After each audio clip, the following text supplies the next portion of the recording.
So Pinky Pepper, who knows a lot of stuff, thinks this lamb or this sheep is going to give birth maybe today.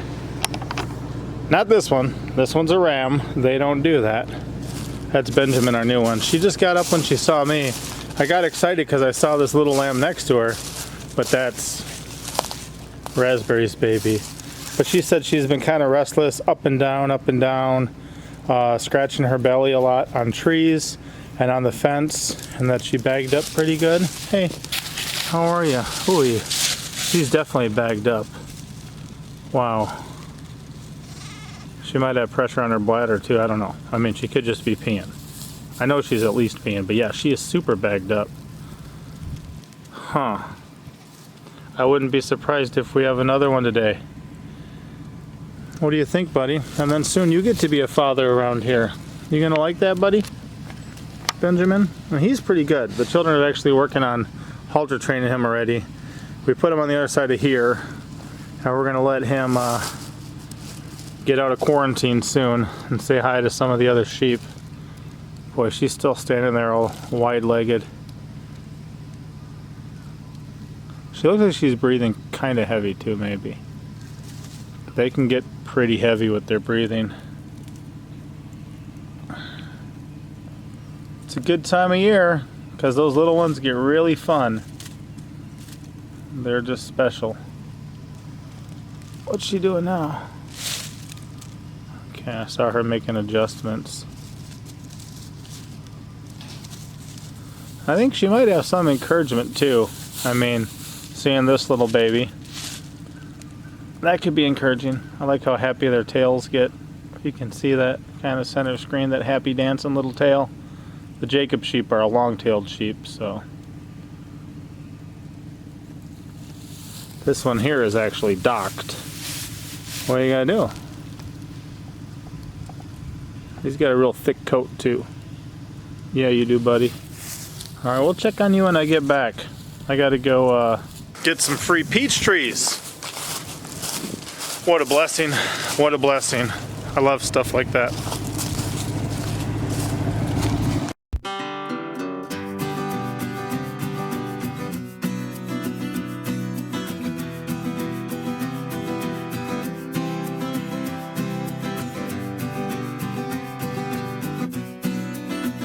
So, before I dive into things, I'm gonna ask, have you guys ever had a peach that big? Or have you guys ever planted your own peach pit, or your own apple seed, your own pear seed, your own plum, anything? Have you ever tried growing fruit from seed? And how did that work out for you? Let me know in the comment section.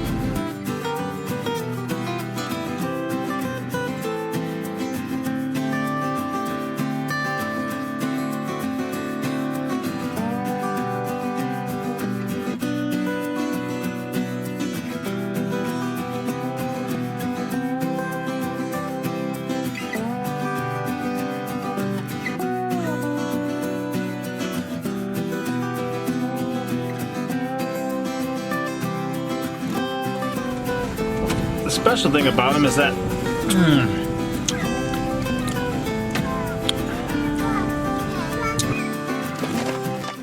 today is a happy day for my people.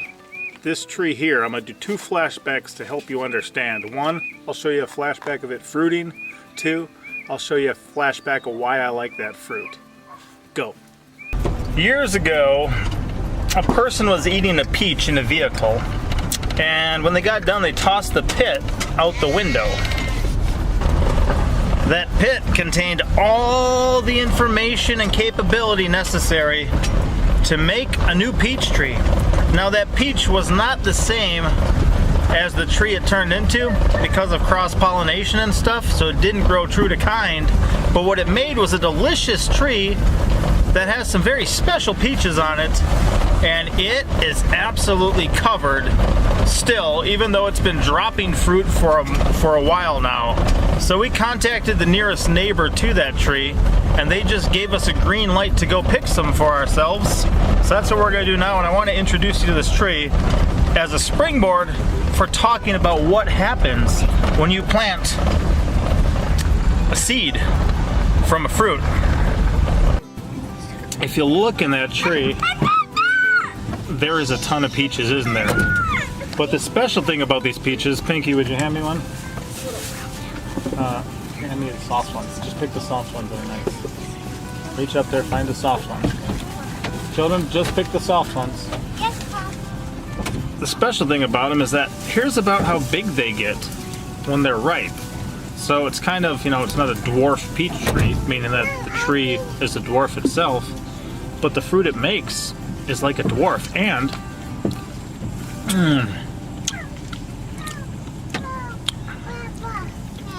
they're rather light-fleshed on the inside.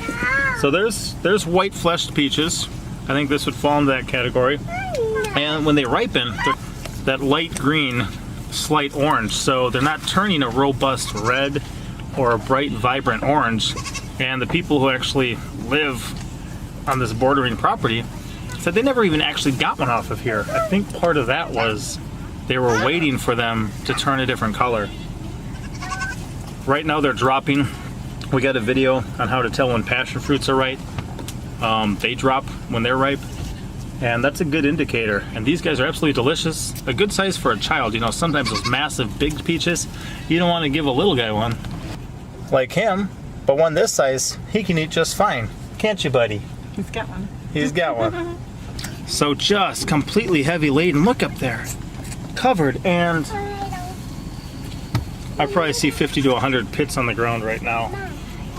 And actually just downhill from here, there was 2 more of these growing from ones that just kind of fell to the ground. They got washed down a little bit, and then they started growing. They got brush hogged. This one's still alive, but what an interesting thing. This is a different variety, and I'm excited to grow some from these seeds. But you have to be willing to move past that American consumer mindset to really enjoy it. And the reason that the conversation came up is I was talking about some of these peaches. Some neighbors up the street, they had one growing from a peach pit at the border of their property, probably from somebody just chucking out the window. And when theirs ripen, they're only this big. And they ripen to like this lime green, slight orange color. So if you have an American consumer mindset, you're not thinking, oh look, I got a bunch of ripe peaches on a tree. You're gonna think I got a bunch of peaches that never reached their full size and never fully matured. Now that is not the case, and actually if I bite into this,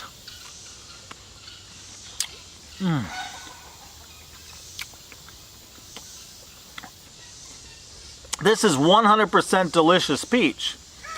Inside there's even a full-size pit.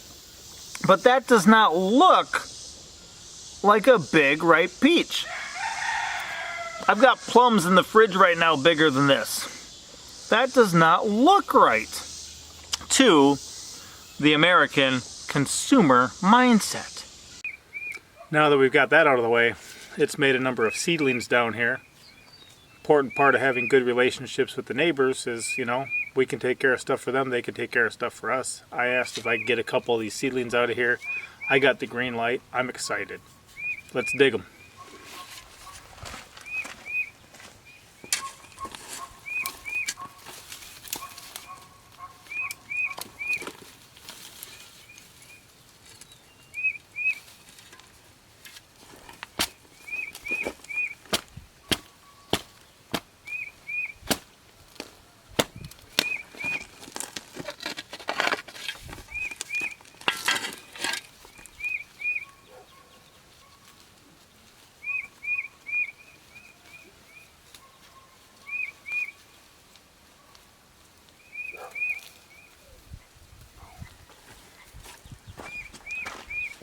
This is so awesome, so much potential.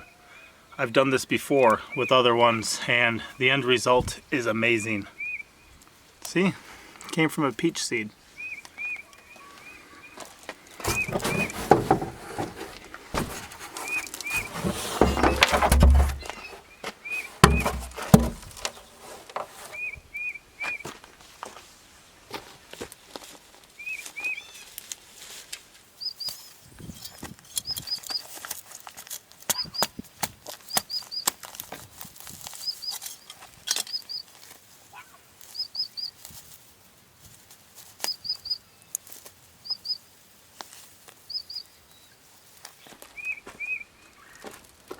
I see, especially right beneath the tree.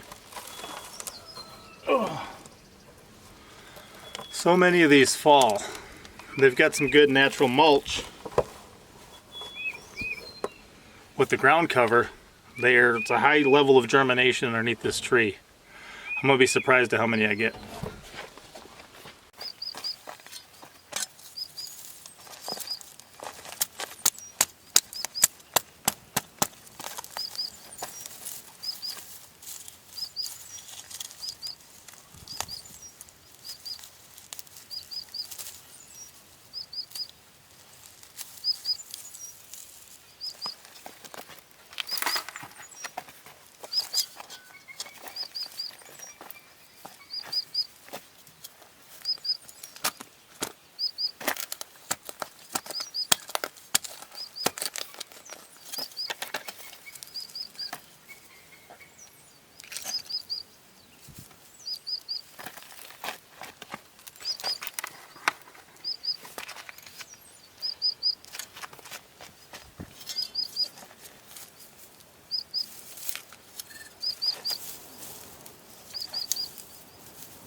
Ooh.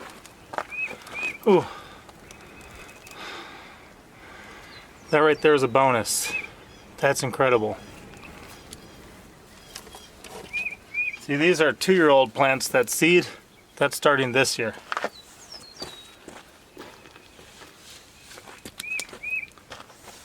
The plants I'm grabbing are 1-year-old already. That seed sprouting, that's a brand new one for this year.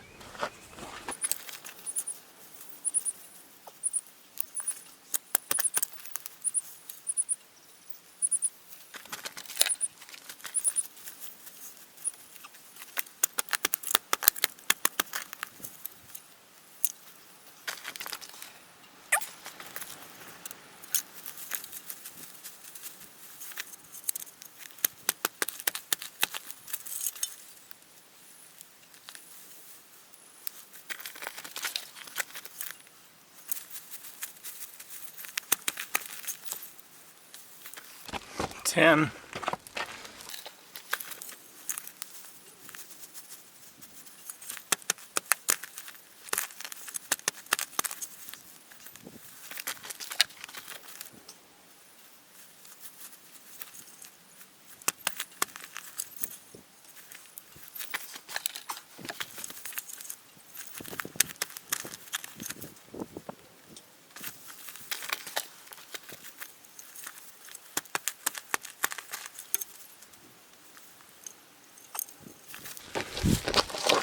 Bigger old one, brand new one.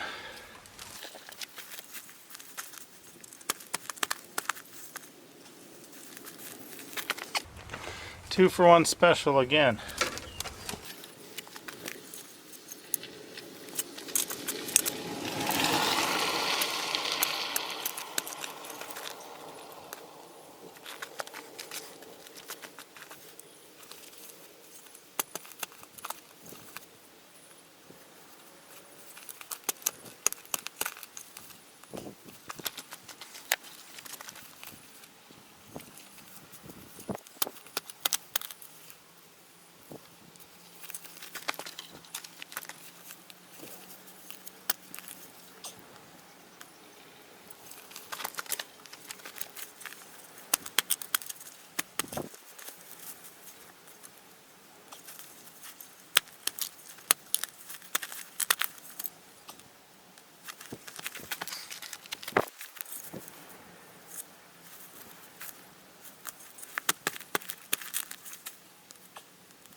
This ground cover there looks a lot like these. The whole ground underneath there is just covered with seeds. This thing had like 700 or 800 on it last year. Most of them dropped to the ground, didn't get eaten.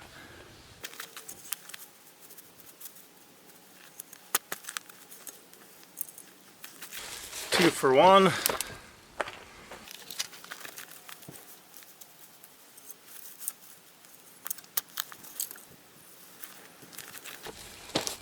Two for one. And it'll probably look like this again as soon as all these ones that are hatching wake up.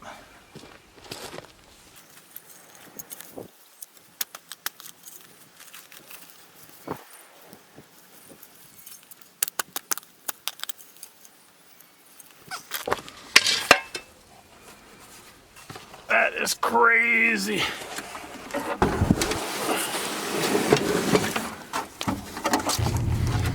Well, the peaches are picked and no baby. That one there still has her baby. This one here, no baby yet. You can see there's some fruit trees. Those are all mulberries, 2 mulberries and 3 pears behind her. We'll see what happens. No baby yet. Look at those beautiful rock pillars. It appears there's like 28 of them in here. This is the biggest one I got. See that? It's got that still on there. And this is what was inside there to begin with. And now it made all these. What do you think, son? Very interesting. What do you think they're going to taste like? Very good. So, we're excited about this. I'm going to actually put this one in a pot by itself. Just to soak it in water for a day, and then I'm going to add some water to here. Let these soak for at least a day first. I don't want them to get too waterlogged, but I want them to be able to adjust well. And then I'm going to get some nice holes dug and some soil amended and get them planted. And we're going to do an experiment and see. I'll probably have like 8 of these or so for the giveaways for friends and people I know. You got some dough? Are you making unleavened bread? He's making a chicken right there. Can you go put it back in the house to cook it? Yeah. See, Papa? And how about you, little one? Hey. Happy day, you. But yeah, I'm going to do an experiment and see what happens if I plant 20 of these. And see what they're like in a couple years. And if you don't know about growing these from seed, check out Homestead Aquarius. He will tell you about some that have been in his family's generations. They've been enjoying that for decades. And I love stuff like this. I'll give you one last sneak before I fill this with water. I'm going to cut this video off, but I'm going to show you one thing, which is why I'm so excited for this. So, the way I remember it, the year was 2017. There's an old orchard up the hill, and it was rather unkept. A peach tree the previous year had died in the winter, but before it died, it put forth its fruit, and that fruit came crashing to the ground, wasn't really harvested. So later on, it wasn't this early in the year, but a little later on in the year, there were seedlings around it that looked like this. Okay, see this? The seedlings looked like this. Not much. And the guy was brush hogging it, and I said, hold on, stop. And I went out and got a shovel, and I dug up like 8 of these. They made it through the winter, and then the one I got put in right away, one I got put in a little later, but this is what that tree turned into. Now this thing is fat. If you look at it compared to my foot, you know, from 2017 to now, look at that. And it branches out crazy, and this thing was so heavy laden with massive peaches last year. And I didn't prune it back last year, I didn't prune it back this year. I'll hit it when it's dormant. But that is one big tree, and it just started like this a couple years ago. Now, if I hadn't planted a couple seedlings like this a couple years ago, we would have never had an amazing turnout of harvest last year on that tree. Darling, feel this one here, because you can probably reach it from the ground, and see if it's ready. It feels nice and soft, yeah. Does it? Well, why don't you pull that down? I think it. And Pinky, would you bring that knife over? Look at all these baby ducks on our feet. They're so friendly. They're everywhere.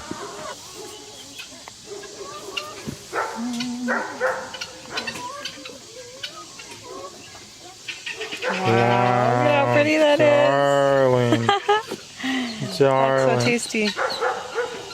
My lady, you may have first bite for our family. As Papa likes to say, it is a happy day for my people. Yes. All right, here we go. I saw juices come out, my lady. Wow. Oh my. That was so delicious. Really? Oh, darling. And Yummy. it was just because I told the neighbor to stop brush hogging when he was going to chop down a bunch of these. This is not a special peach. It's just one that grew from seed. Yeah? That is so Could you cut us each a slice of that one? And this one also came at the same time, but it's smaller because if you look at the base there where it's broken off, that was the original stem. The original stem died, original trunk, and then this grew up in its place. So it's a little smaller, hey turkeys, but it's still massive. And it put out fruit last year too that was amazing. Talking with a buddy of mine, he said the old timers say the best place to plant a plum tree, which is what this is, was in the poultry pen, in the chicken pen. And he thought, really? And I said, well, that's where I got some of mine planted. I actually got 2 peaches and 2 plums in here. Next one over has a mulberry, a pear, and a plum. And the next one over has a pear and 2 mulberries. But I said, that's where I got my peaches, you know, some of my plants planted. I had a peach tree that did amazing last year. He says, and it's got like just bare earth around it. I said, yeah, it does. Yeah, it does. So pretty cool. Oh, you might not be able to see it. You might. There's a little peach forming right up in there. I'm excited. That's why I'm excited about stuff like this. Can you guys pick them out? There's little peaches getting started on these branches. Yeah. They're there anyway. You'll know them by their fruit. It's a peach tree. Anyway, that's why I'm incredibly excited. Because of stuff like this can turn into stuff like that. And that's why, as you might have saw with the apple seed video, that's why I'm also super excited about just what a seed can do. This was a seed. 2 falls ago, it fell to the ground. And it grew up and it got mowed down once. That's what this little brown stick is. It got mowed down once and had to grow up again, kind of like that one I just showed you in the pen back there. That tree on the side of the road gets hit pretty hard. The guy pruned it this year himself because he didn't want the road crew to chop it down. So he wanted to prune it back as far as he could. He asked that I leave one that's a little bit downhill from there, so he's got a replacement coming. I actually left 3. I only grabbed one that wasn't a little seedling right underneath it. And he probably won't even notice these are gone. He probably won't think I grabbed any, which is cool. All right, we'll see you next time. Little Peppers out.